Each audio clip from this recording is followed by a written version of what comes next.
नमस्कार दोस्तों, मैं राम भारद्वाज आपका स्वागत करता हूं आपकी शानदार जानदार जबरदस्त मूल विधि कक्षा में, जहां पर हम आज बीएनएस के अगले भाग को देखने वाले हैं। और आशा करता हूं आप सब बहुत अच्छे होंगे, स्वस्थ होंगे, मस्त होंगे, प्रसन्न होंगे। धारा 2 को हम लोग समझ रहे हैं, जिसमें विभिन्न परिभाषाओं को, विभिन्न डिफिनेट डेफिनेशंस को एक्सप्लेन किया गया है। और यहां से आगे बढ़ने के बाद धीरे धीरे हम बीएनएस को समझना चालू कर देंगे। आशा कर रहा हूं आप सब अच्छे होंगे। आप सभी का स्वागत है, वंदन है, अभिनंदन है। हाँ, मैं थोड़ा सांवला या काला लग रहा हूँगा, तो इससे ज्यादा मतलब आप लोग टेंशन नहीं लीजिएगा। हाँ, धारा कैसे याद करें, पहले पढ़ लें, पहले कॉन्सेप्ट समझ लें। आपके एग्जाम में जब आपको भेजूंगा ना, तो धाराएं इत्यादि सब याद करवा के भेजूंगा, ये मेरी गारंटी है। ठीक है, आप निश्चिंत रहें। इतना रिवीजन आपको मैं करवा दूंगा कि आपको किसी ट्रिक आदि की भी विशेष आवश्यकता नहीं पड़ने वाली है, और अगर जरूरत होगी भी तो वो आपकी सेवा में पहुंचाई जाएगी। ठीक है, आपका स्वागत, आपका वंदन, आपका अभिनंदन। आपकी आज्ञा होवे अगर तो आपकी क्लास को शुरू किया जाए। नंबर आ रहा है स्क्रीन पर, वो केवल आप ही को दिखता है और किसी को नहीं दिखता है। चलिए, good evening guys, good evening guys, good evening guys, good evening guys, नमस्कार। ठीक है, चलिए हम शुरू करते हैं। टॉपिक चल रहा है हमारा बीएनएस, टॉपिक चल रहा है हमारा बीएनएस, भारतीय न्याय संहिता, भारतीय न्याय संहिता, भारतीय न्याय संहिता, भारतीय न्याय संहिता। ठीक है, भारतीय न्याय संहिता हमारा टॉपिक ये चल रहा है। और इसमें हमने धारा सद्भाव पूर्वक की धारा को समझ लिया था कि सद्भाव पूर्वक क्या चीज होती है। सद्भाव पूर्वक किया गया कार्य वह कार्य माना जाएगा, विद गुड फेथ उस चीज को माना जाएगा कि आपने कोई चीज अच्छी नीयत से, गुड फेथ के साथ में करी है। उसका प्रमुख 2 लक्षण आपको देखने को मिलेंगे कि आपने सम्यक सतर्कता बरती है ना, आपने सम्यक सतर्कता बरती है, और आपने बहुत सावधानी से उस कार्य को किया है। यहां तक का, हाँ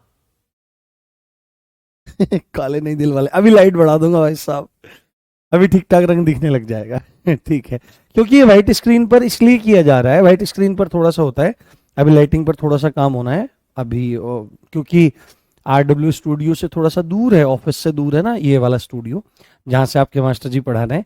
तो अभी लाइटिंग पे काम हो जाएगा, तो ये प्रॉब्लम भी आपकी खत्म हो जाएगी। और व्हाइट बोर्ड पे इसलिए लिया जा रहा है क्योंकि जिससे आप लोग जो हैं वो अगर प्रिंट आउट इसका निकलवाना चाहें तो निकलवा सकते हैं। तो सेक्शन 211 तक हमारा हो गया था। अब हम समझते हैं सेक्शन 212। बस आप पहले ना समझते जाओ, बिल्कुल भी इस चीज को मत सोचो कि अभी हमको याद नहीं हो रहा है। सबसे ज्यादा जो अंडरस्टैंडिंग आपको रखनी है वो समझने पर रखनी है कि भाई ये बीएनएस है क्या, बीएनएस के सेक्शंस में है क्या। जो जो चीजें जरूरी होंगी एग्जाम में याद करवा के भेजूंगा, बस जो जो मैं डालता रहूं, पढ़ाता रहूं, उसको आप लोग देखते जाइए। इसमें है सरकार की परिभाषा। किसकी? सरकार की परिभाषा। सरकार, सरकार, सरकार मतलब गवर्नमेंट की परिभाषा, GOR, गवर्नमेंट, गवर्नमेंट की परिभाषा, गवर्नमेंट की परिभाषा। तो सीधे ही आपसे पूछेगा, सीधे ही आपसे पूछने का प्रयास करेगा, सीधे ही आपसे पूछने का प्रयास करेगा, सीधे ही आपसे पूछने का प्रयास करेगा कि भाई सरकार की परिभाषा, गवर्नमेंट की परिभाषा कौन सी धारा में दी गई है। तो आप उसको बोलना कि सरकार की परिभाषा 212 में, हाँ मिलकर 212 में आपकी दी गई है, 212 में आपकी दी गई है। और यहां पर सरकार का मतलब कौन सी? आप बोलोगे सर सरकार भी तो 2 तरह की होती है, एक केंद्र सरकार होती है, एक राज्य सरकार होती है, तो कौन सी वाली से इसका मतलब है? पहले एक सेक्शन 17 हुआ करता था आईपीसी में, उसमें भारत सरकार के संदर्भ में परिभाषा का जिक्र किया गया था कि भारत सरकार की वह परिभाषा है। परंतु यहां पर एक बात लिखी गई है कि सरकार का मतलब दोनों सरकारों से है, चाहे वह केंद्र सरकार हो, केंद्र सरकार हो, जिसको हम क्या बोल रहे हैं, जिसको हम सेंट्रल गवर्नमेंट बोल रहे हैं। क्या बोल रहे हैं बेटे? जिसको हम सेंट्रल गवर्नमेंट बोल रहे हैं, जिसको हम सेंट्रल गवर्नमेंट बोल रहे हैं। और हम जिसको दूसरा आप जिसको राज्य सरकार बोल रहे हैं, वो भी इसी के अंतर्गत आ जाएगी। कोई बड़ी बात, कोई समस्या वाली बात वहां पर नहीं है। State government, state government, state government, state government. ठीक है, तो अगर सरकार की परिभाषा पूछे तो सीधे बोल देना है सरकार की परिभाषा 2(12) में है और उसके अंतर्गत राज्य सरकार और केंद्र सरकार दोनों की परिभाषा आती है। अब अगली जो धारा है, अगली जो धारा है, अगली जो धारा है उसको बहुत गंभीरता से आपको देखना है। हाँ जी, ठीक है, सेंट्रल गवर्नमेंट, स्टेट गवर्नमेंट। ठीक है, अब जो अगली धारा है ये काफी इंपॉर्टेंट धारा है। इसमें आपसे कॉन्सेप्ट पूछ सकता है, इसमें आपसे कॉन्सेप्ट पूछ सकता है। सेक्शन 2(13) बहुत इंपॉर्टेंट है, बहुत बहुत इंपॉर्टेंट है ना। मैं चाहता हूं कि आप इसकी संख्या याद रखें। ठीक है, जिन जिन जिन सेक्शन नंबर पर मैं इंपॉर्टेंट लिख रहा हूं, यानी कि आपको उनका क्या याद रखना है, उनका फैक्ट तो याद रखना ही रखना है जो फैक्ट मेरे द्वारा आपको बताया जाएगा। ये जो सेक्शन नंबर है ना, ये भी थोड़ा सा दिमाग में रख लेना है, क्योंकि ऐसा हो सकता है कि यहां से वो सीधे सीधे आपसे पूछ लेवे कि भाई आपकी संश्रय की परिभाषा किसमें दी गई है। किसकी?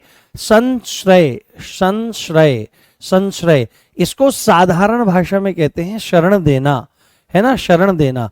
और अंग्रेजी भाषा में इसको कहा जाता है हार्बर। क्या कहा जाता है? हार्बर, है ना, किसी को हार्बर करना। तो सीधे ही वो पूछेगा कि संश्रय देना, शरण देना, हार्बर करना किसी को कौन सी धारा में दिया गया है। तो आपको बोलना पड़ेगा कि हार्बर जो है वो आपका सेक्शन 2(13) में दिया गया है। देखो देखो, अब हार्बर करना किसको कहेंगे? हार्बर करना किसको कहा जाएगा? शरण देना। शरण, जैसे आपने देखा होगा कि कोई कहता है कि हे भैया, या जैसे लोग कहते हैं हे प्रभु मैं आपकी शरण में हूं। तो जो शरण में जाता है ना, जो शरण में जाता है उसको कहते हैं शरणागत, है ना, शरणागत। आगत मतलब आया हुआ, शरण मतलब शरण में, शरण में आया हुआ, छत्र छाया में आया हुआ, पास आया हुआ, डर के पास आया हुआ। कैसे? भय के साथ पास आया हुआ। और जिसके पास जाता है उसको कहते हैं शरण्य। और इन दोनों के मध्य जो क्रिया होती है उसको शरण देना कहते हैं, उसको संश्रय देना। संश्रय देना, इसको आप साधारण भाषा में दे दो आसरा देना। क्या करना? आसरा देना। तो अब अगर सामान्य भाषा में हम इसको देखेंगे तो सामान्य भाषा में शरण देने के अलग अलग मायने हो सकते हैं, परंतु अगर हम कानून की भाषा में इसको देखेंगे तो शरण देने का मतलब है कि किसी अपराधी को सहारा देना। और किसी अपराधी को आप कैसे सहारा दे सकते हो? तो अगर कोई आपके पास भाग के आया कि भाई मुझे बचा ले यार, मेरे पीछे पुलिस पड़ी हुई है, तो आप बोलोगे क्या मदद करूं भाई मैं तेरी? तो वो कहता है कि यार मेरे रहने की व्यवस्था कर दे, मेरे खाने पीने की व्यवस्था कर दे, मेरे लिए तू वाहन की व्यवस्था कर दे जो मैं थोड़ा जा सकूं यहां से, मेरे लिए रिवॉल्वर पिस्टल की व्यवस्था तू कर दे, मेरे लिए एम्युनिशन गोला बारूद की व्यवस्था कर दे तू। ठीक है, इस तरह की अगर व्यवस्थाएं करने की बात करता है और यदि आप कर देते हैं तो माना जाएगा कि आपने उसको संश्रय देने का अपराध किया है, माना जाएगा कि आपने उसको शरण देने का अपराध किया है, माना जाएगा आपने उसको हार्बर किया है। और दूसरा एक और पॉइंट इसमें ऐड हो जाता है आपका कि यदि पुलिस से या पुलिस के द्वारा जो गिरफ्तारी की जानी है उस गिरफ्तारी से किसी तरह बचाने का प्रयास करता है तो शरण देने का दोषी माना जाता है। इसको आप थोड़ा सा ध्यान में देखें और थोड़ा सा इसको समझने का प्रयास करें कि इसके 2 पॉइंट हैं। इसके 2 पॉइंट हैं। शरण देना कब माना जाएगा? शरण देना आपका कब माना जाएगा? यहां पर हम लिखते हैं, पहले मैं भूमिका बना लेता हूं पूरी, कि किसी को संश्रय, शरण या आसरा देना माना जाएगा, आसरा देना माना जाएगा, आसरा देना माना जाएगा यदि आसरा देना माना जाएगा, आसरा देना माना जाएगा यदि नंबर 1, यदि क्या देता है? यदि आश्रय, आश्रय मतलब शेल्टर, शेल्टर देता है कि भाई तू एक काम कर, तू मेरे घर में रुक जा। तो अगर आश्रय देता है, आश्रय देता है, भोजन देता है ना, ले भाई तेरे भाई का घर है, चिंता कर, मलाई पनीर, पनीर टिक्का, है ना, रसगुल्ले, चाप, पकौड़ी, आम, तू तू मजे में रहे भाई, कोई दिक्कत वाली बात नहीं है। तो भोजन देता है, पेय, पीने का पदार्थ, है ना, चाय कॉफी, है ना, पीने, पीने का पदार्थ, पीने का पदार्थ, चाय कॉफी कहवा इत्यादि, कोल्ड ड्रिंक वगैरह। अगर कोई पुलिस से भागा हुआ है और आपने घर में बिठा करके इसको चाय कॉफी वगैरह पिला दी है, तो उसमें भी आप पकड़े जा सकते हैं। हाँ ठीक है, उसमें भी आप पकड़े जा सकते हैं। तो भोजन, पेय, पेय के बाद आपका आयुध आ जाएगा। आयुध मतलब हथियार। अगर उसको हथियार सप्लाई कर ले भाई, पुलिस आएगी सीधे फायर मारना। हथियार, हथियार मतलब आर्म्स, आर्म्स बोलते हैं ना, आर्म्स, आर्म्स। एवं गोला बारूद, क्या देता है? गोला बारूद। गोला बारूद मतलब एम्यूनेशन, एमओ, एम्यूनेशन, गोली वोली दे दी, एम्यूनेशन, एम्यूनेशन, एम्यूनेशन देता है, एम्यूनेशन देता है, तो शरण देने का दोषी माना जाएगा। और सेकंड पॉइंट इसमें आपका आ जाएगा दोस्तों, सेकंड पॉइंट इसमें आपका आ जाएगा दोस्तों, क्या कि पकड़े जाने से बचने के लिए, पकड़े जाने, पकड़े जाने मतलब गिरफ्तार होने, मतलब गिरफ्तार, पकड़े जाने मतलब गिरफ्तार होने से बचने के लिए, गिरफ्तार होने से बचने के लिए, गिरफ्तार होने से बचने के लिए सहायता करता है, सहायता करता है, सहायता करता है, तो माना जाएगा कि वह शरण देने का काम करता है। क्या करता है?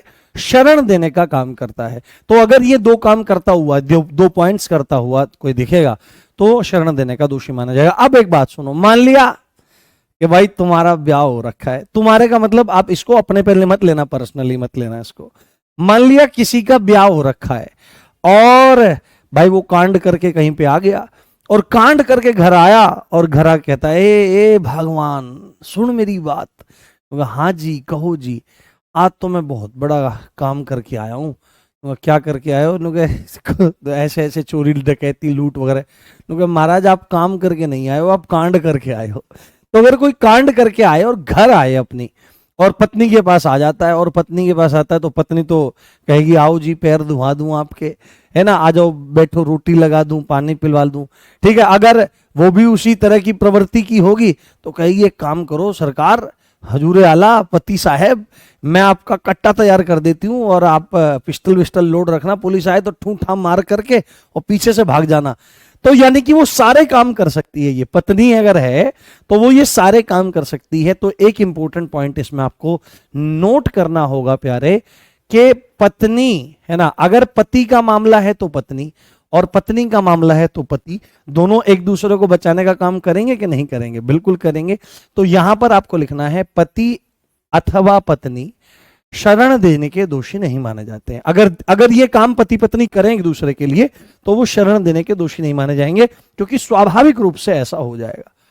शरण देने के दोषी, शरण देने के दोषी नहीं माने जाएंगे, शरण देने के दोषी नहीं माने जाएंगे, शरण देने के दोषी नहीं माने जाएंगे।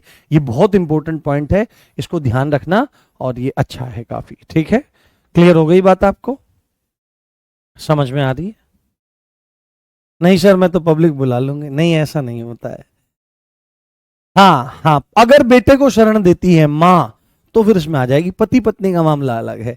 एक एक एक हमने देखा था, चलो नहीं बताते ना, कक्षा का समय फिर इधर उधर जाता है, और पढ़ाने का रहता है, ज्यादा पढ़ाने पे ज्यादा ध्यान देते हैं। हाँ, फिर एक किस्सा कभी बाद में बताएंगे। उसके बाद सेक्शन 214 आ जाता है, सेक्शन 214 आ जाता है। खूब आनंद से पढ़ो, खूब प्रेम से पढ़ो। सिलेबस वेलेबस तो पता नहीं आपने कितने पूरे किए होंगे आज से पहले, सच्ची दिल की बात है, और आपको भी पता है सिलेबस तो आपने पता नहीं कितने पूरे करे होंगे। ये मूल विधि जो पढ़ रहे हो ना, वो ज्ञानवर्धन के लिए पढ़ो, ऐसे सोच के पढ़ो यार, देखें मूल विधि में क्या चीज है, लोग कानून में क्या पढ़ते हैं, देखें जिंदगी भर काम आएगी चीज। इस तरह से आप जब पढ़ोगे किस चीज को, तो उसको पढ़ने में रस भी आएगा, आप आनंद भी उसका लोगे, और उस समझ में भी आएगा, और वो गहरा टिकेगा, बहुत दूर तक टिकता है वो। जब हम परीक्षा के लिए कोई चीज पढ़ते हैं तो घबराहट होती है, तो घबराहट नहीं, ज्ञानार्जन के लिए अध्ययन करना चाहिए, बाकी काम तो अपना आप हो जाते हैं। तो सेक्शन 14 जो है वह क्षति की परिभाषा, क्षति, क्षति को अंग्रेजी में कहते हैं इंजरी, इंजरी की परिभाषा, है ना, इंजरी, इंजरी, इंजरी को क्या कहते हैं? नुकसान। बहुत सारे लोग नुकसान को नुस्कान बोलते हैं, मेरा तो नुस्कान हो गया, तो यानी कि कान क्या हो गया? नुस हो गया। नुस हो गया, नुकसान। नुकसान की परिभाषा, नुकसान की परिभाषा यहां पर दी गई है। जैसा मैंने आपको बताया था कि अपराध होने के लिए, ऑफेंस होने के लिए, क्राइम होने के लिए 4 मेजर कंपोनेंट्स की नीड है, 4 आवश्यक तत्व वहां पर होने चाहिए। पहला, ह्यूमन बीइंग होना चाहिए। दूसरा, उस ह्यूमन बीइंग के माइंड में क्रिमिनल इंटेंशन होना चाहिए, यानी आपराधिक मनस्थिति उस व्यक्ति की होनी चाहिए किसी भी चीज को लेकर के। तीसरा पॉइंट, उस आपराधिक मनस्थिति को आगे बढ़ाने के लिए वो कोई क्रिमिनल एक्ट करे, और उस क्रिमिनल एक्ट से, पॉइंट नंबर 4, उस क्रिमिनल एक्ट से क्या हुए? सोसाइटी को या किसी ह्यूमन बीइंग को कोई इंजरी होवे। तो ये चारों के चारों पॉइंट्स अगर मिल जाते हैं तो वो एक ऑफेंस कहलाता है, वो एक आपका अपराध कहलाता है। तो यहां पर उसी क्षति की बात हो रही है। तो आपसे पूछेगा कि क्षति की परिभाषा, इंजरी की परिभाषा कहां पर है, तो आपको बोलना पड़ेगा 2:14 में है। और क्षति, क्षति कितने प्रकार की होती है, तो आपको बोलना पड़ेगा there are 4 types of injuries, है ना? देयर आर 4 टाइप्स, कितने? 4 types, 4 types of injuries. There is 4 type of injuries, है ना? यहां पर क्या लिखो? क्षति के 4 प्रकार हैं, क्षति के 4 प्रकार हैं। किसी को 4 प्रकार का नुकसान मैक्सिमम हो सकता है। नंबर 1, शारीरिक क्षति। कौन सी बेटे?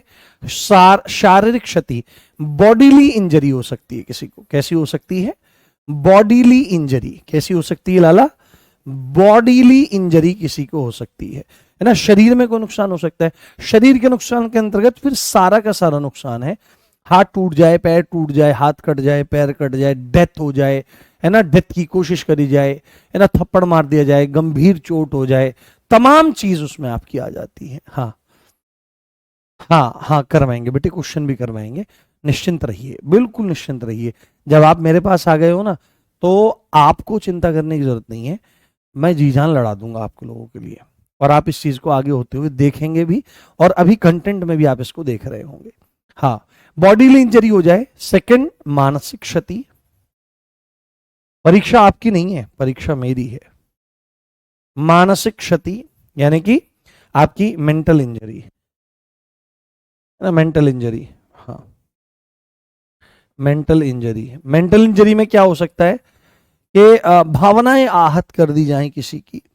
मौखिक एवं भावनात्मक दुर्व्यवहार, जैसे घरेलू हिंसा अधिनियम जब आप पढ़ेंगे तो घरेलू हिंसा के अंतर्गत 4 पॉइंट आते हैं।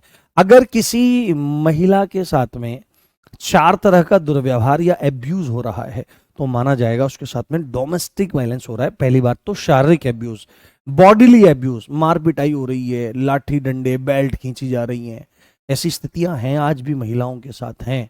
महिलाएं भी कम नहीं है खैर, पर ज्यादातर तो माना जाएगा पुरुष बहुत बुरी स्थिति में उनको रखता है।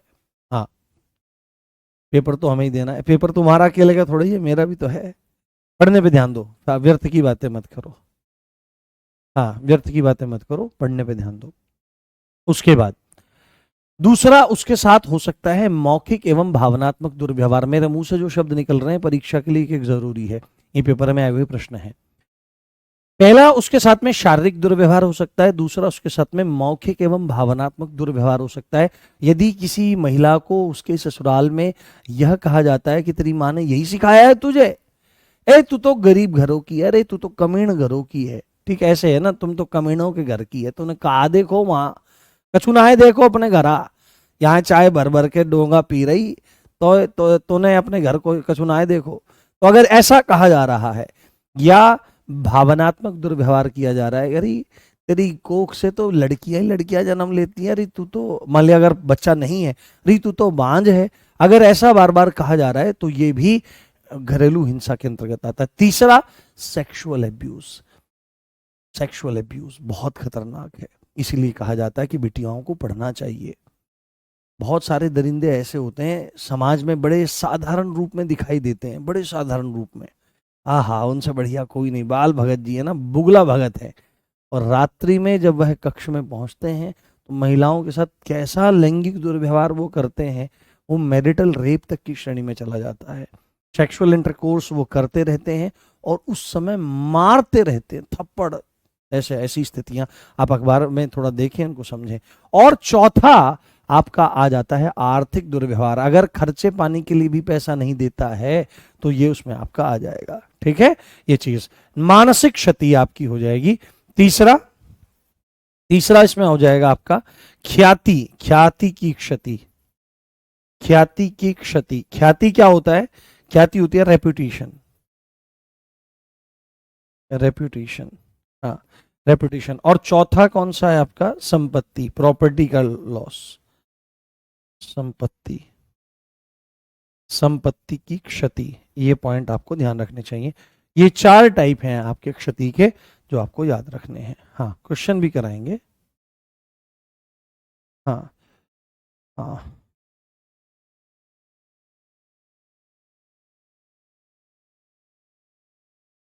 हम्म, बहुत बढ़िया, बहुत बढ़िया, कोई दिक्कत वाली बात नहीं है। ठीक है, चलें आगे बढ़े, बहुत अच्छी बात है। चलिए उसके बाद सेक्शन, सेक्शन आपका 216, सेक्शन आपका 216, ये पूछा जा सकता है, कुछ इंपॉर्टेंट है। इसमें है न्यायाधीश की परिभाषा। न्यायाधीश की परिभाषा, न्यायाधीश मतलब जज,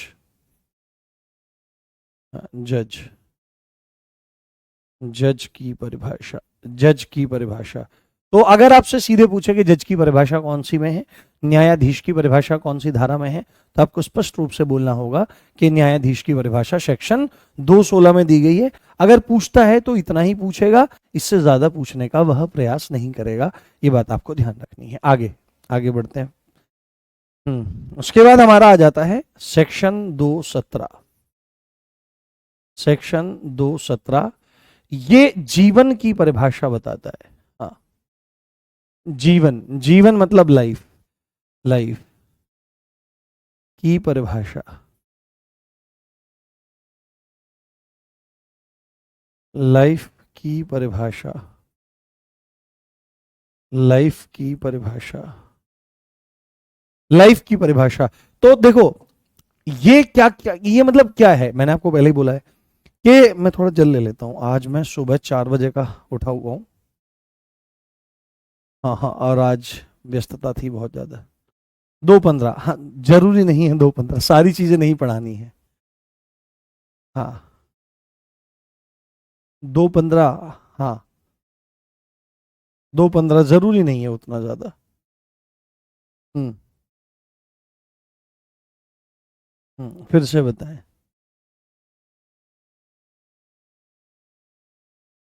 बता देंगे 2:15 देखेंगे।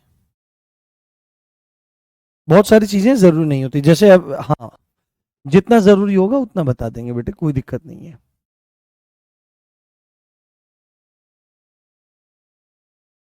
हम्म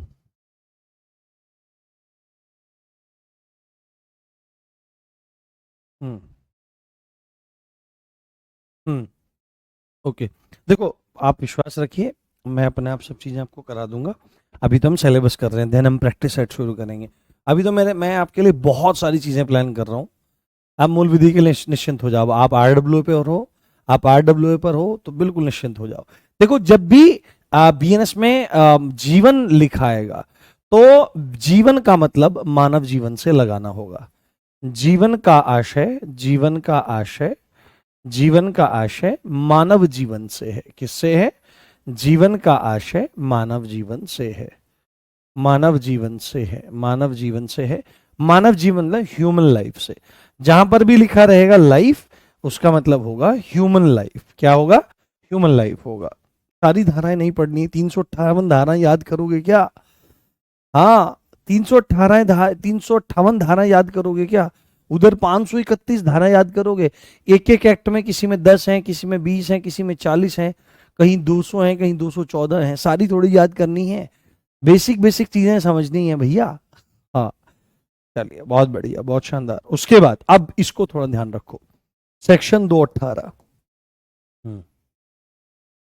सेक्शन 218 लोकल लॉ।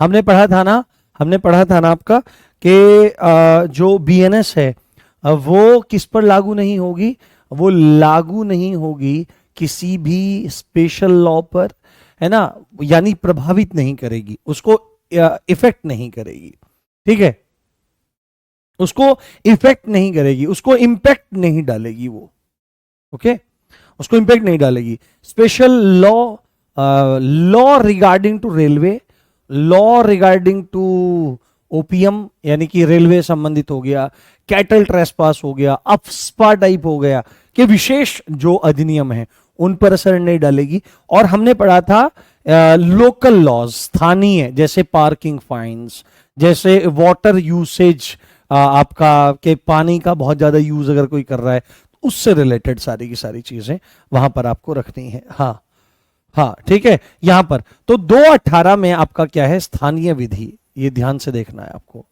स्थानीय विधि, स्थानीय विधि, स्थानीय विधि से आपको क्या मतलब निकालना है, लोकल लॉ से आपको क्या मतलब निकालना है। लोकल लॉ की परिभाषा, लोकल लॉ की परिभाषा इस संदर्भ में यहां पर आपकी दी जा रही है, इसको ध्यान रखना है, इसको अच्छे से आपको समझना है। सीधे ही ये धारा इंपॉर्टेंट आपके लिए हो सकती है, तो थोड़ा सा इसको अपने दिमाग में रखें। 18 से लोकल, है ना, कि 18 साल की उम्र में बच्चे लोकल में घूमते रहते हैं बिना माँ बाप से पूछे।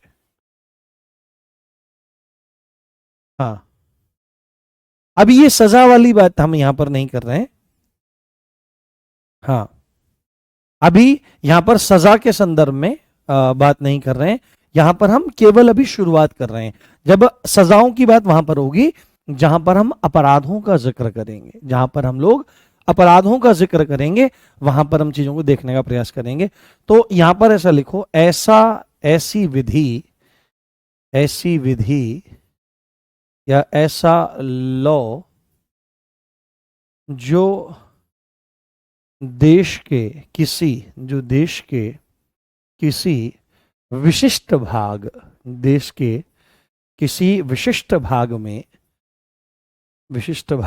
लागू है, विशिष्ट भाग में लागू है, मतलब कि पूरे देश में नहीं, स्थानीय विधि, लोकल। जैसे जैसे कहते हैं ना कि अरे ये कौन घूम रहे हैं, ये सरकार। जब आप दरोगा बन जाओगे, फिर इंस्पेक्टर हो जाओगे, फिर डीएसपी हो जाओगे, आप डीएसपी भी बनोगे, इस बात का ध्यान रखना आप लोग।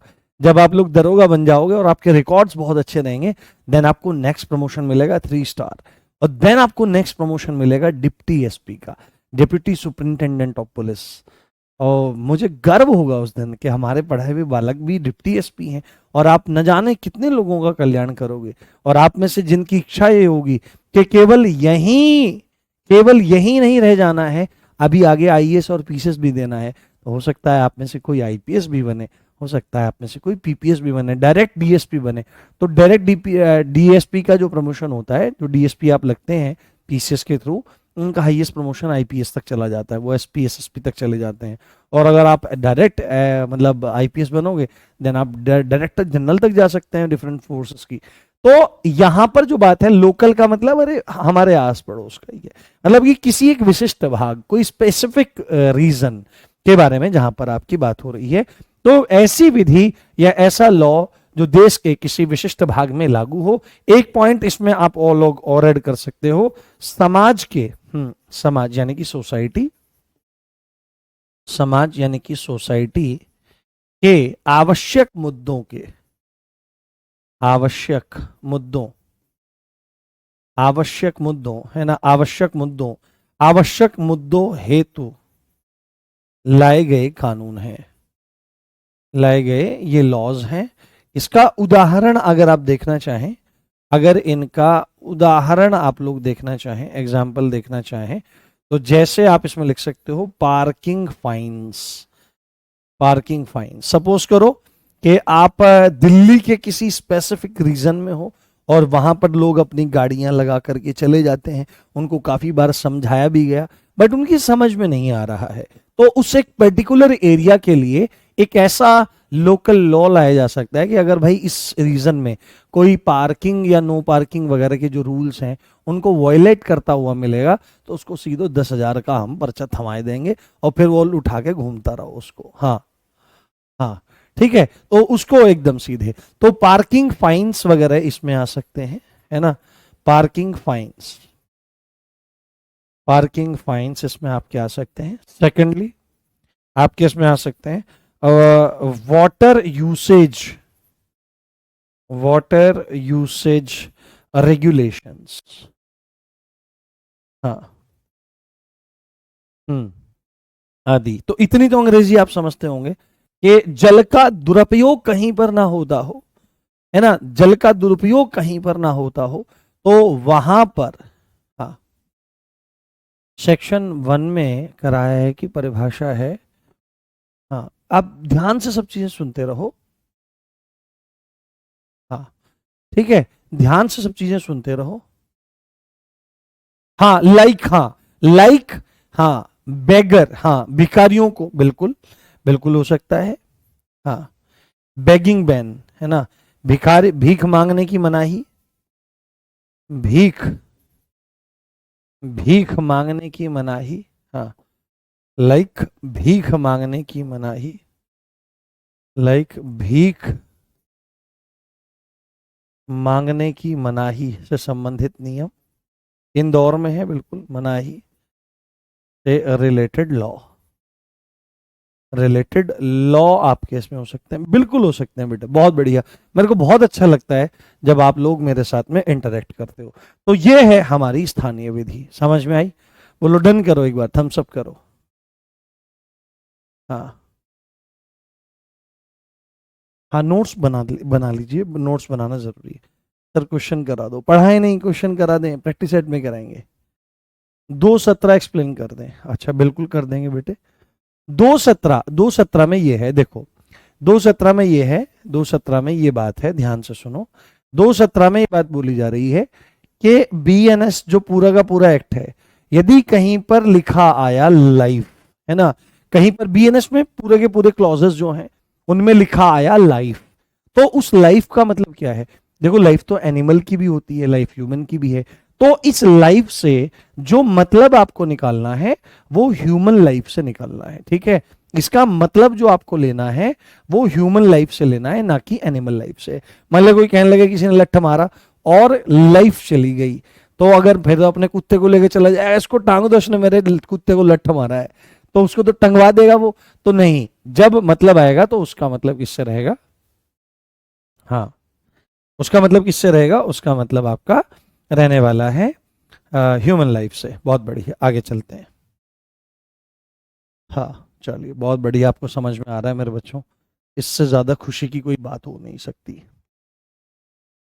हाँ हाँ हाँ आगे, सेक्शन 219, सेक्शन 219 पुरुष की परिभाषा। पुरुष, अगर कहीं पर मेल लिखा आएगा, है ना, अगर कहीं पर मेल लिखा आएगा तो उसका मतलब क्या होगा? मेल का मतलब क्या होगा?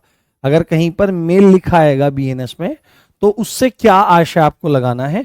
तो बीएनएस में कहीं पर भी अगर मेल लिखा आएगा तो उसका मतलब लगाना है किसी भी आयु का नर, है ना? कैसा कैसा लगता है, मतलब जब ऐसा लगता है ना कि किसी भी आयु का नर, तो ऐसा लगता है डिस्कवरी नाटक देख रहे हैं, शायद ये नर अब अपने क्षेत्र में दूसरे नर को घुसने की इजाजत नहीं देना चाहता, ये नर अब दूसरे नर को मादाओं से दूर रखना चाहता है और जबरदस्त भिड़ंत दो नरों के मध्य। ऐसा लगता है जैसे डिस्कवरी का देख रहे हैं। तो मगर अब क्या लिखे? पुरुष के लिए उन्होंने नर लिखा है यहां पर, नर, ठीक है? तो किस पुरुष का मतलब क्या है? किसी भी आयु का नर, ठीक है, किसी भी आयु का नर, किसी भी आयु का नर, इससे आपको आशय निकालना है। जब भी मेल लिखा रहेगा तो किसी भी आयु का नर वहां पर आपको समझना होगा, आपको जानना होगा। जी बहुत बढ़िया, चलिए आगे बढ़ते हैं। अगला सेक्शन, अगला सेक्शन है हमारा सेक्शन 220, सेक्शन 220। हाँ अब आपको एक बहुत प्यारी बात बताऊंगा मैं, आपको एक बहुत अच्छी बात मैं बताऊंगा। हाँ हाँ हाँ, देखा है डिस्कवरी। अभी तो ये इतने ओटीटी ओटीटी बहुत सारी चीजें आपकी आ गई, पर जब आपका हमारा बचपन रहा था तो दूरदर्शन और डीडी मेट्रो वगैरह सब यही चैनल आते थे। हाँ हाँ हाँ। हजारों बच्चे पढ़ रहे हैं, हजारों कमेंट आ रहे हैं। तो अगर मैं किसी का कमेंट नहीं देख पाता हूँ तो वो ना दिल पे मत लिया करो। आप सब मेरे प्यारे हो, आप सब मेरे दिल के करीब हो, ठीक है। ऐसा नहीं है कि किसी का कमेंट नहीं पढ़ा तो मैं उसको प्यार नहीं करता। मैं सबको बराबर प्यार करता हूँ। तो मेरी बात ध्यान से सुनो आप। तो जब बचपन में थे तो देखते थे डिस्कवरी वगैरह, तो बड़ा अच्छा लगता था। हमारे घर तो वो चैनल आते नहीं थे जिस पे डिस्कवरी आता, जिसका डिस्कवरी आता था भाई सब घंटों घंटों बैठे हैं मजे में। कभी मैरीन लाइफ देखी जा रही है, कभी जंगल विंदर और मादाएं देखी जा रही हैं, कभी मसाई मारा में वो विल्डर बीस्ट देखे जा रहे हैं इस तरह की चीजें। तो मजा आता था। तो आपको लगता मैं भी बिल्कुल आपके जैसा ही हूँ, आप में से ही एक हूँ मैं। आपको लगता होगा मास्टर जी के पास तो करोड़ों और बुरु, अरे मैं पटपटिया के साथ चलता हूँ, आप ही के साथ देखो ये टी शर्ट भी आपके जैसी है बिल्कुल। तो मुझे पता है आपका दर्द क्या है, और आपको कितनी मेहनत और शिद्दत से पढ़ना और पढ़ाना है ये भी मैं बहुत अच्छे से समझता हूँ। आपके माँ बाप आपके लिए इस समय क्या सोच रहे हैं वो भी मुझे पता है आपसे ज्यादा। तो सेक्शन 220 में वहां पर एक बात लिखी गई है कि अगर कहीं पर मंथ और ईयर लिया जाएगा, क्या लिया जाएगा? मंथ और ईयर लिया जाएगा। क्या लिया जाएगा? मंथ और ईयर। तो कम से कम मैं मान के चल रहा हूं कि मंथ को आप माह समझते होंगे और ईयर को आप वर्ष समझते होंगे। तो यहां पर स्पष्ट रूप से लिखा गया है कि बीएनएस में जहां पर भी मंथ एंड ईयर आएगा तो उनकी जो गणना है, की गणना है ना, सालों की और सालों की, वो वाले साले नहीं है जो ब्याह होने के बाद, सालों, सालों वर्षों की गणना जो होगी वो ग्रीगेरियन कैलेंडर के हिसाब से होगी। किसके हिसाब से? ग्रीगेरियन कैलेंडर, ग्रीगेरियन कैलेंडर के अनुसार होगी। ग्रीगेरियन कैलेंडर के अनुसार होगी, के अनुसार होगी। ग्रीगेरियन कैलेंडर के अनुसार आपकी सालों वर्षों की और महीनों की गणना होगी। देखो अब आप ये बात क्यों लिखनी पड़ी इनको यहां पर, इनको हाँ हाँ ठीक है। इनको इनको यहां पर ये बात क्यों लिखनी पड़ी? क्यों लिखना पड़ा ऐसा? इसलिए लिखना पड़ा इन्हें ऐसा क्योंकि भारत में जो कैलेंडर है वो शक संवत है। क्या है? संवत। संवत जो शब्द होता है, देखो ध्यान से समझो मेरी बात, जानना चाहिए। देखो मैं आपको एक बात बताऊं, आपकी राजनीतिक विचारधारा कुछ भी हो आप रखिए, कोई दिक्कत नहीं। आपकी आध्यात्मिक विचारधारा जो भी हो आप रखिए, कोई दिक्कत नहीं है। आपकी धार्मिक विचारधारा जो भी हो, चाहे आप हिंदू धर्म से संबंध रखते हो या मुस्लिम से, या सिख हो, ईसाई हो, जैन हो, पारसी हो, बौद्ध हो या नास्तिक भी हो, आप जो भी रखिए मेरे लिए तो बिल्कुल फाइन है। क्योंकि आप जो भी विचारधारा रखते हो बढ़िया है, उसको बढ़िया से प्रैक्टिस करो। ठीक है। सबसे बड़ी कमी क्या है कि हम एक दूसरे पर आक्षेप लगाने लगते हैं कि हम तो बढ़िया में तुम घटिया में हो। अरे नहीं, अगर हमारी बढ़िया है तो हम उसको इतने अच्छे से प्रैक्टिस करें कि उसके टॉप पर पहुंचे। ये बात है। तो आप किसी भी तरह की विचारधारा को रखते हो, अपने लिए कभी भी ज्ञान के दरवाजे बंद मत करना। क्योंकि जब हम अपने लिए ज्ञान के दरवाजे बंद करते हैं तो एक तरह से हम अपनी खाई खुद खोद रहे होते हैं, हम अपनी कब्र खुद खोद रहे होते हैं। हमेशा नई नई चीजों को एक्सेप्ट करना चाहिए, विनम्र रहना चाहिए। क्या पता ऐसा हो कि हम किसी झूठ में जी रहे हो और हम विनम्र बन के ज्ञान का रास्ता खोल रहे हैं, तो क्या पता हमको कोई अच्छी बात पता लग जाए। तो आप किसी भी विचारधारा से संबंध रखते हैं, परंतु ज्ञान के मार्ग अपने लिए सदा सदैव खुले रखिए। क्योंकि डॉक्टर भीमराव अंबेडकर जी ने कहा है, शिक्षा वह शेरनी का दूध है जो पिएगा सो दहाड़ेगा। तो दहाड़ना है, ज्ञान दहाड़ता है। तो आपको एक बात पता होनी चाहिए, वैसे सामान्य उसमें कहा जाता है वर्ष, परंतु अगर आप हिंदी हिंदी यानी कि मतलब भारत के कैलेंडर के हिसाब से देखो तो संवत कहा जाता है। ईयर को क्या कहते हैं? संवत कहा जाता है। और आपको एक बात पता होनी चाहिए कि भारत में जो भारत का ऑफिशियल कैलेंडर है वो कौन सा है? वो शक संवत है। क्या है? शक संवत है। और आपको एक चीज पता होगी, कि भारत में हिंदू लोगों की तादाद ज्यादा है, तो हिंदू लोगों की तादाद ज्यादा है तो हिंदू लोग जो अपने पर्व उत्सव इत्यादि मनाते हैं वो पंचांग के आधार पर मनाते हैं। मैं दिखाने का प्रयास करूं यदि पंचांग यहाँ पर होवे, और ज्यादातर लोगों के घर में वह मिल जाता है, क्योंकि हमको अभी देखो क्या चल रहे हैं, श्राद्ध पक्ष चल रहा है, हम अपने पूर्वजों को याद करते हैं, उनके स्मरण में कुछ भोजन इत्यादि देते हैं, गाय को, कुत्ते को और कौवे इत्यादि को ऐसे दान दक्षिणा देते हैं। तो उसमें क्या होता है, उसमें विक्रम संवत, कौन सा, विक्रम संवत, विक्रम संवत जो राजा विक्रमादित्य ने चलाया, अभी अगर जितना चल रहा है उसमें 57 जोड़ देते हैं। अभी देखो क्या चल रहा है, अभी चल रहा है सन 2025, पर विक्रम संवत चल रहा है संवत 2082। तो इसमें जो गणना होती है, इन संवतों में जो गणना होती है, ये होती है आपके, इसमें दो पक्ष होते हैं, कितने होते हैं, दो पक्ष, एक होता है आपका कृष्ण पक्ष और एक होता है आपका शुक्ल पक्ष। तो शुक्ल पक्ष मतलब कि जिसमें चंद्रमा 0 से लेकर पूर्णिमा तक पहुंचता है, और कृष्ण पक्ष वो है जब पूर्णिमा से लेकर चंद्रमा अमावास्या तक पहुंचता है। तो इसको थोड़ा ध्यान रखना चाहिए। इसमें महीने कौन से होते हैं, इसमें चैत्र होता है, बैसाख होता है, जिसको चैत, बैसाख, जेठ, है ना, माह, पोह, फागण इत्यादि ये सब बोलते हैं ना, फाल्गुन वगैरह, है ना, आषाढ़ वगैरह। तो इसके हिसाब से अगर गणना करेंगे तो कैसे काम चलेगा, तो सब लोग इसमें सहज नहीं हो पाएंगे। तो जो एक इंटरनेशनल कैलेंडर चल रहा है, ग्रेगोरियन कैलेंडर, उसके अनुसार हम टाइम की जो कैलकुलेशन है वो करेंगे, ये बात ध्यान रखिए। हाँ,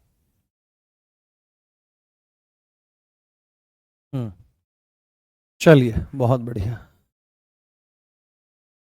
हाँ हाँ हाँ हाँ, ठीक है, चलिए बहुत बढ़िया। अब ध्यान से सुनना है अगली धारा। अगली धारा क्या कहती है, अगली धारा कहती है सेक्शन 221, सेक्शन 221। मुझे एक बात बताओ, मुझे एक बात बताओ, चल का विलोम क्या होता है, बताना। देखो इतना तो पता ही होगा। सर बुक कौन से लें, आरडब्ल्यू की बहुत शानदार बुक है, आप उसको ले लीजिए। हाँ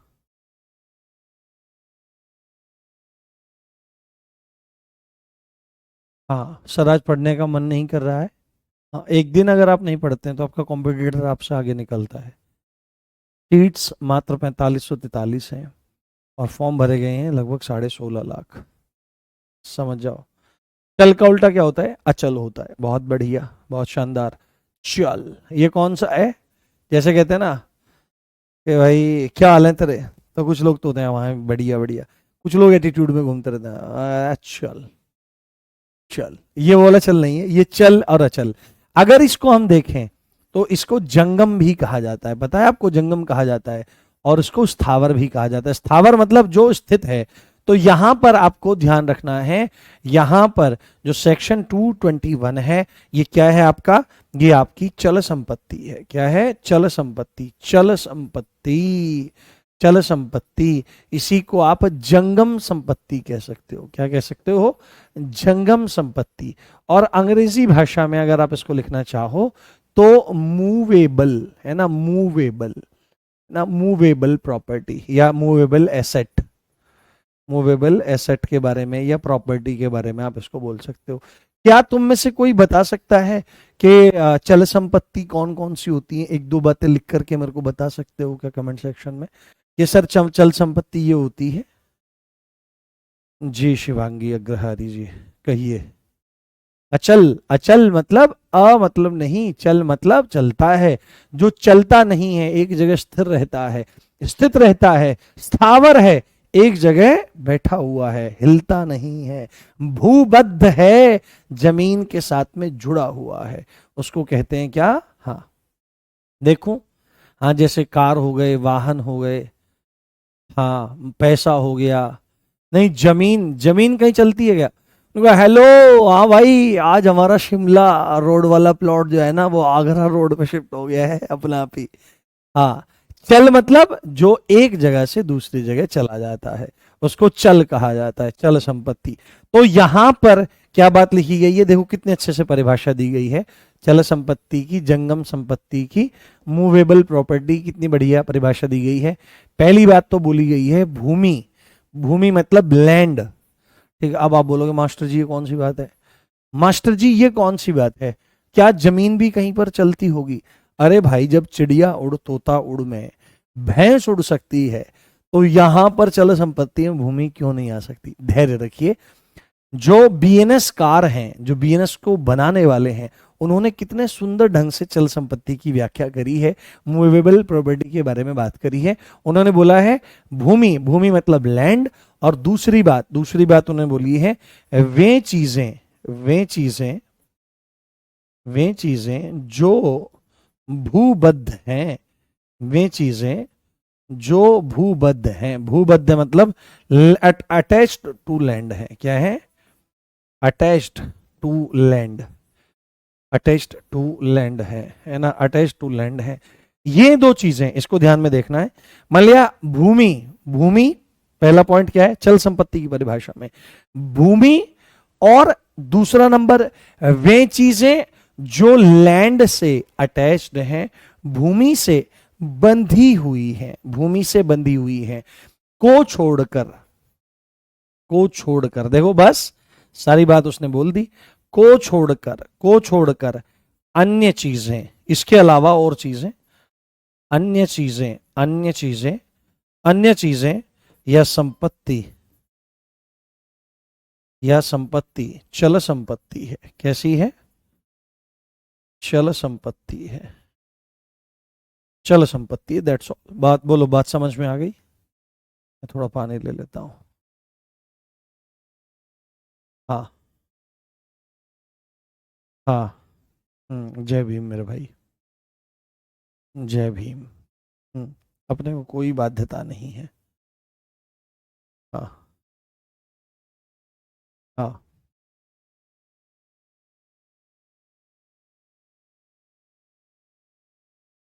हम्म। हाँ, वाहन, ज्वेलरी। हाँ, जैसे पशु हैं, देखो पशु जो होते हैं, पशु जो पशु होते हैं ना, पशु, इसको पशुधन कहा जाता है। क्या कहा जाता है? पशुधन। अंग्रेजी भाषा में इसको लाइव स्टॉक कहते हैं। क्या कहते हैं? लाइव स्टॉक कहते हैं, लाइव स्टॉक, लाइव स्टॉक कहा जाता है। तो चल संपत्ति में कौन सी चीजें नहीं आती? भूमि को छोड़ दो, भूमि और भूमि से जो बंधी हुई चीजें हैं उनको छोड़ करके बाकी चीजें, क्योंकि ये दोनों जो चीजें हैं ये एक जगह स्थिर हैं, ये स्थावर संपत्ति है, इनको छोड़कर जितनी है वो सारी की सारी आपकी चल संपत्ति है।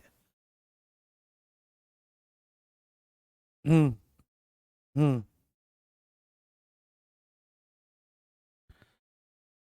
हाँ। हम्म। हाँ, जय श्री राम। क्या क्या अंतर है? हाँ, सर्वत्र परमात्मा का वास होता है। देखो ये सब चीजें बहुत छोटे स्तर की होती हैं कि आपस में लोग लड़ते रहते हैं, मूलतः वही तत्व है। कोई परमात्मा सब में विद्यमान है, कोई माने या न माने, पर परमात्मा सब में विद्यमान है। कोई उसको परमात्मा कहता है, कोई उसको यूनिवर्स कहता है, कोई उसको शून्य कहता है, कोई उसको कुछ भी नहीं कहता। तो ये बहुत गहरी बातें हैं, जब धीरे धीरे जीवन में गहराई में उतरेंगे तब सब चीजें थोथी सी जान पड़ेंगी। ठीक है। हाँ, 2:15 पढ़ाने का उतना जरूरत नहीं है। बोलो, समझ में आई बात? क्लियर हुआ पॉइंट? चलिए, ठीक है, बहुत बढ़िया, आगे बढ़ते हैं, आगे बढ़ते हैं। उसके बाद सेक्शन 222, सेक्शन 222, सेक्शन 222 वचन, वचन की परिभाषा है। वचन, वचन जो होता है, पढ़ते हो ना हिंदी में, ममतेश सर ने पढ़ाया होगा वचन। वचन को मतलब नंबर, नंबर की परिभाषा, नंबर, नंबर की परिभाषा, वचन की परिभाषा। नॉट सो इम्पोर्टेंट, शायद ही पूछी जाए, कोई जरूरी नहीं है, बट फिर भी आपकी नॉलेज के लिए मैं चीजों को पढ़ाने का प्रयास कर रहा हूं। सेक्शन 222 वचन की परिभाषा। सेक्शन आपका 223, 223 ये पूछी जा सकती है, मेरे को लगता है, मेरे को मतलब गट फीलिंग इसमें आती है कि ये पूछी जा सकती है। ये है शपथ, है ना, शपथ, अंग्रेजी भाषा में कहते हैं ओथ। हाँ। अच्छा, तुम में से मेरे को कोई बता सकता है राष्ट्रपति की शपथ कौन से अनुच्छेद में है? हाँ, राष्ट्रपति जी की शपथ कौन से अनुच्छेद में है?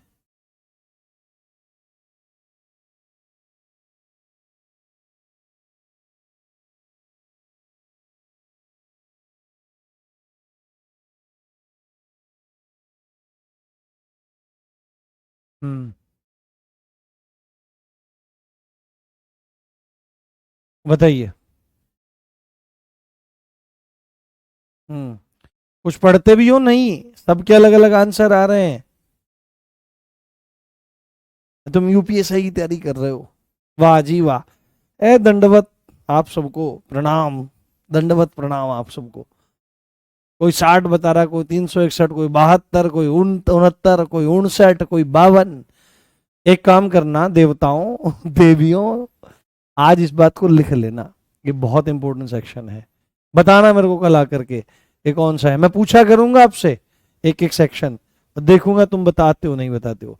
शपथ की परिभाषा, कि शपथ की परिभाषा सीधे पूछेगा कि शपथ की परिभाषा बीएनएस की कौन सी धारा में है, तो आपको बोलना पड़ेगा बीएनएस की सेक्शन 223 में शपथ की परिभाषा आपकी दी गई है। उसके बाद लो, मोस्ट इंपोर्टेंट सेक्शन, सेक्शन 224, उसको भूलना मत।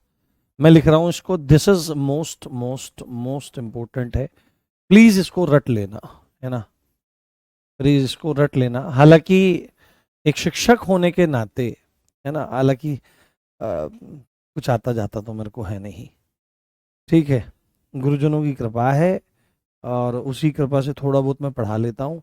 पर शिक्षक होने के नाते ये रट लेना जो शब्द है, ये मेरे लिए बिल्कुल उपयुक्त नहीं है। और आपको मैं बताऊं, रट लेना है इसका मतलब क्या कहने का प्रयास मैं कर रहा हूं, कि ये आपके लिए बहुत जरूरी हो सकता है। सीधे ही पेपर में पूछेगा अपराध की परिभाषा कौन सी धारा में है। अपराध, अपराध मतलब ऑफेंस, ऑफेंस की परिभाषा, ऑफेंस की परिभाषा, ऑफेंस की परिभाषा, ऑफेंस की परिभाषा सीधे पूछेगा अपराध की परिभाषा कौन सी धारा में है, तो आपको बोलना पड़ेगा अपराध की परिभाषा सेक्शन 224 में दी गई है, सेक्शन 224 में दी गई है। और सीधे सीधे यहां पर इन्होंने क्या बोला है, सीधे सीधे क्या बोला है इसमें, कि इस संहिता, क्या बोला है बेटे, इस संहिता, इस संहिता यानी कि बीएनएस, इस संहिता के अंतर्गत, इस संहिता के अंतर्गत, अंतर्गत, अंतर्गत, ठीक है, ये बहुत बार गलती हो जाती है अंतर्गत में, अंतर्गत को अनरतगत पढ़ा जाता है, अनरतगत, तो ये वर्तनी के अंतर्गत आ जाता है हिंदी में, तो उसको थोड़ा सा ध्यान रखना चाहिए कि अंतर्गत। तो इस संहिता यानी बीएनएस के अंतर्गत अध्याय 3 को छोड़कर, अध्याय 3 यानी कि चैप्टर 3 जिसमें बचाव दिए गए हैं, यानी कि गलती से अपराध हो गया है, इंटेंशन नहीं थी। अपराध अपराधी कब माना जाएगा, जब उसमें आपराधिक मनस्थिति, जो मैंसरिया है, क्रिमिनल माइंडसेट, यानी कि आपका दुराशय अगर उसमें ऐड रहेगा तभी वह अपराध माना जाएगा। तो अब अध्याय 3, अध्याय 3 का नाम क्या है लाडले, अध्याय 3 का नाम है साधारण अपवाद, साधारण अपवाद, साधारण अपवाद इसमें आपका आ जाता है ना, इसमें आपका इसी को बचाव कहा जाता है, इसी को छूट कहा जाता है, और इसी को जनरल एक्सेप्शंस कहा जाता है, जनरल एक्सेप्शंस कहा जाता है, जनरल एक्सेप्शंस को आपका कहा जाता है। तो इस संहिता यानी बीएनएस के अंतर्गत अध्याय 3 जिसका नाम साधारण अपवाद, साधारण भाषा में उसको बचाव या छूट बोला जाता है, और जनरल एक्सेप्शंस कहा जाता है को, है ना, और और कुछ अन्य धाराओं को छोड़कर, और कुछ अन्य धाराओं को, कुछ अन्य धाराओं को, कुछ अन्य धाराओं को छोड़कर इस संहिता, इस संहिता के विरुद्ध, अगेंस्ट किए गए एक्ट, किए गए एक्ट या कार्य अपराध हैं, अपराध हैं, अपराध हैं, दैट्स ऑल, दैट्स ऑल। बात समझ में आई? हम्म। Is that clear? बोलो, बात समझ में आई?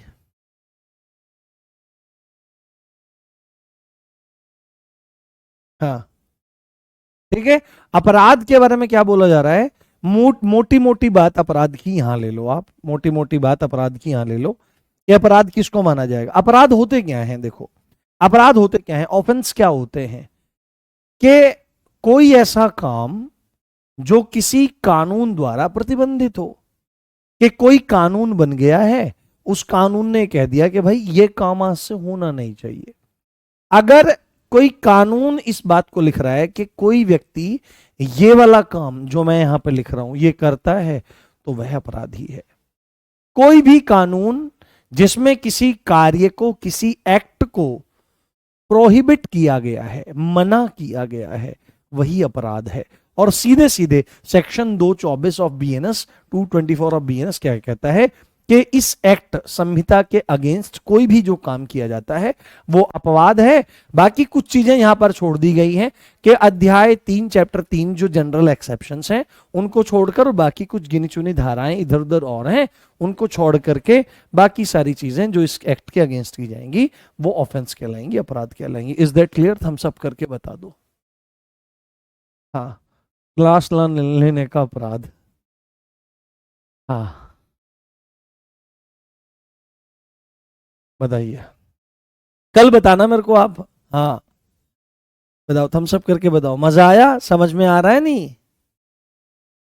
हाँ, मैं चाहता हूं आप जितने भी पढ़ते हो, हाँ, तो मेरे को देख करके आप ये कोई विचारधारा मत बनाना कि ये व्यक्ति ऐसा है, व्यक्ति वैसा है। मेरी सम विचारधारा है, समन्वयवादी विचारधारा मेरी है। तो खूब प्रसन्न रहना। आप कोई भी आओगे, सीधे मेरे हृदय से लगने का आपको अधिकार है, ठीक है? पैर वैर छूने का नहीं, सीधे हृदय से लगने का सबको अधिकार है। अब जैसे लड़कियां कहेंगी तो आपको सिर पे हाथ रखाने का अधिकार है, बिटिया की तरह से, लाली की तरह से हाथ रखाने का, छोटी बहन की तरह से हाथ रखाने का अधिकार है, ठीक है? चलिए ठीक है, तो आपकी कक्षा आज पूरी होती है और बच्चे अच्छे से हम पढ़ेंगे। और मैं कल कोशिश करूंगा कि आपको प्रश्न भी लेकर के मैं आपके पास आऊं। हाँ, जितने भी जख्म हैं मेरे दिल पर, किसी ने क्या खूब कहा है कि भाई यार तेरे ना यहाँ पे हृदय के आसपास, दिल के आसपास कुछ जख्म से हो रहे हैं। तो कहाँ भाई, कहाँ? देखने को, हाँ हाँ हाँ, ये कैसे लगे? तो उसने सीधे ही कहा, जितने भी जख्म हैं मेरे दिल पर।